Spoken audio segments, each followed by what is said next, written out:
बिस्मिल्लाहिर्रहमानिर्रहीम। अस्सलामु अलैकुम स्टूडेंट्स। उम्मीद करता हूँ कि आप सब लोग खैरियत से होंगे और खुश होंगे। तो बच्चों, आज मेरे पास मेरा एक स्टूडेंट एक सवाल लेकर हाजिर हुआ। वो सवाल बड़ा इंटरेस्टिंग था, तो मैंने उस सवाल को और उस सवाल के जवाब को आपसे भी शेयर करना है। सवाल उसका बच्चों ये था कि ये 7 नंबर और 8 नंबर भी बच्चों आप देखिए, मैथमेटिक्स 1 और मैथमेटिक्स 2 है, ठीक है। अब उसने सवाल ये किया कि सर ये देखिए कि मैथमेटिक्स 1 में मेरी ये जो हमशीरा है ये उसके 54 मार्क्स थे और मैथमेटिक्स 2 में उसके 26 मार्क्स हैं।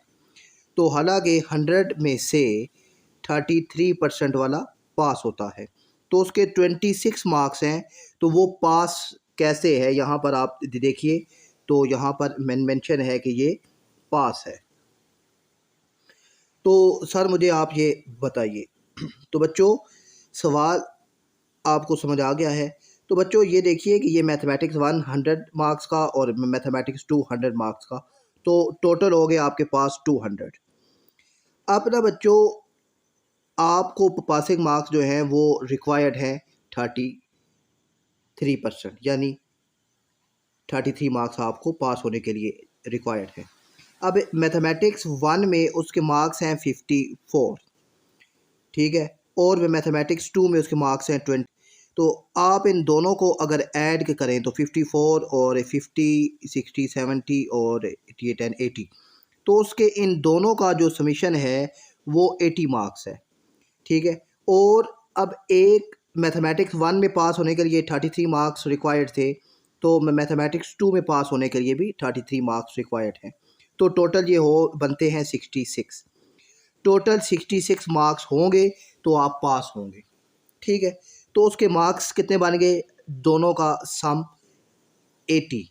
तो अब इन दोनों का सम जब 80 बन गया है तो वो ऑटोमेटिक पास हो गई है उसकी जो हमशीरा है। तो आपने में कोई भी एक पेपर जो है वो अच्छे तरीके से और बेहतरीन करके देना है, और एक पेपर में अगर आपके मार्क्स कम भी आ जाते हैं और उनका जो सम है वो पासिंग मार्क्स से ज़्यादा हो जाता है, तो आप फिर भी पास होंगे, ठीक है। ये फेडरल बोर्ड है और ये एग्जाम्पल आपके सामने मौजूद है। तो आपने परेशान नहीं होना, ठीक है। अगर एक कद आपकी अगर सप्ली आ भी जाती है तो आपने उसकी भी तैयारी करनी है, मगर जो ख़ास करके 9th वाले भी बच्चे हैं, और मगर जो 10th है वो, और उस जो 10th में वो बुक है उस पर ज़्यादा फोकस करना है, ठीक है। तो अल्लाह आप सबको कामयाब करे। अपना ख्याल रखिएगा। अल्लाह हाफिज़।